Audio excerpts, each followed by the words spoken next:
Hello student, मैं doctor Sunita Dubey, assistant professor, department of commerce, government college Dharsiwa. और आज का हमारा टॉपिक है बिल ऑफ लेडिंग। और ये आपका subject banking and practices M.Com 4th semester का पार्ट है। तो आइए शुरू करते हैं।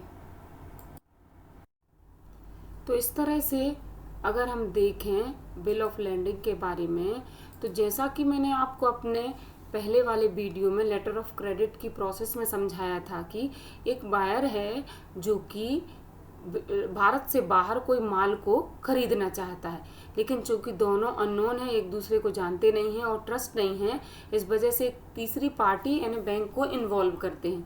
तो बायर और सेलर के बीच में सेल एग्रीमेंट होता है।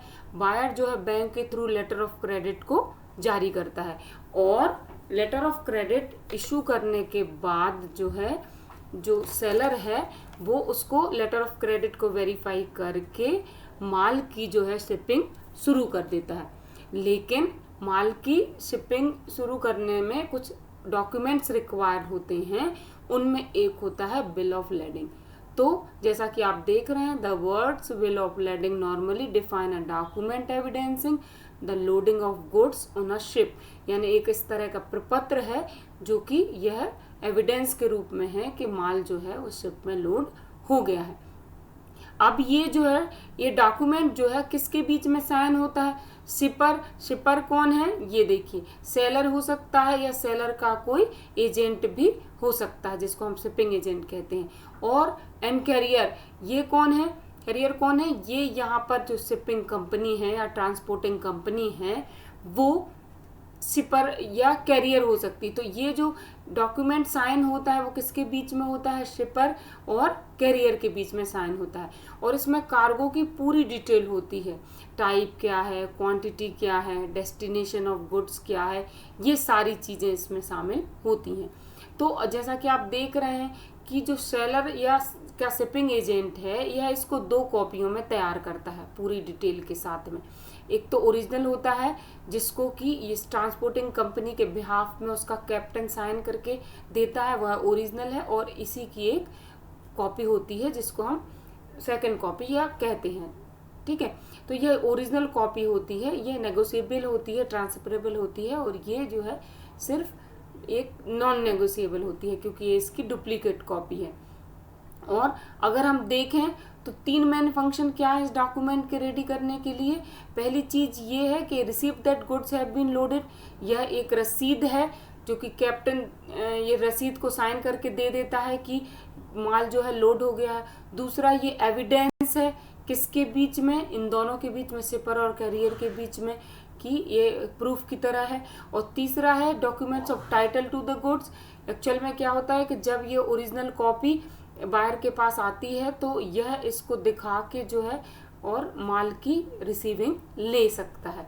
तो इस तरह इसके 3 मेन फंक्शन है। तो हमने क्या देखा कि बायर और सेलर के बीच में सेल एग्रीमेंट हुआ, बायर ने लेटर ऑफ क्रेडिट को वेरीफाई करके शिप में लोड कर दिया, फिर बिल साइन हुआ और जो है बिल के साइन कैप्टन ने किए, फिर शिपिंग एजेंट को दिए, उसके थ्रू जो है वो बायर को प्राप्त हो गया।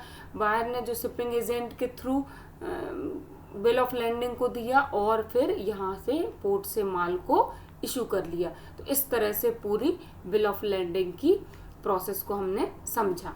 अब हम देखते हैं कि बिल ऑफ लैंडिंग में पार्टी कौन कौन सी इन्वॉल्व होती है। तो जैसा कि आप देख रहे हैं कि एक कैरियर है। कैरियर कौन होता है? कैरियर ट्रांसपोर्टिंग कंपनी है जिसके थ्रू माल जो है ट्रांसपोर्ट किया गया है। शिपर कौन है? ये सेलर का एजेंट हो सकता है, सेलर खुद हो सकता है, या शिपिंग एजेंट सेलर का एजेंट हो सकता है, या एक्सपोर्टर हो सकता है जिसने माल को एक्सपोर्ट किया है। कंसाइनी कौन है? कंसाइनी वह है रिसीव गुड्स बाय बायर, मतलब जिसने गुड्स को रिसीव किया है वो बायर हो सकता है, उसका एजेंट भी हो सकता है। नोटिफाई पार्टी कौन है? नोटिफिकेशन जिसने रिसीव किया है वह, चाहे वह बायर हो या उसका एजेंट भी हो सकता है। नेम्ड एजेंट कौन है? वो कि एक फॉरवर्डिंग एजेंट है। और मास्टर या कैप्टन कौन है? जो कि ट्रांसपोर्टिंग कंपनी के बिहाफ में जो आपका बिल ऑफ लैंड है वो साइन करके देता है, उसको हम कैप्टन कह सकते हैं। अब हम देखें types of bill of landing. तो हम इसमें पहला देख रहे हैं कमेंट्स बाय द कैरियर। तो हमने देखा कि कमेंट्स ऑफ द कैरियर में जो शिपिंग कंपनी है वह गुड्स को अपलोड करते समय कार्गो के संबंध में अपने कमेंट्स बिल में ऐड कर सकती है। इसमें पहला हम देखें receipt for shipment bill of landing.